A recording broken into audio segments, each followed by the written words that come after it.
பூவிருக்கும் பூவிருக்கும் தேனெடுக்க பின்னாலே வந்து வண்டாய் சிறகடிச்சான். அவன் தேனெடுக்க வட்டமிடும் மச்சான பிடிக்க கண்ணாலே வலை விரிச்சான்.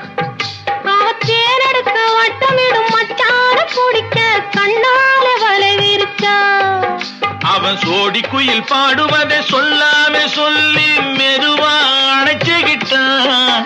அவன் சோடி குயில் பாடுவதை சொல்லாம சொல்லி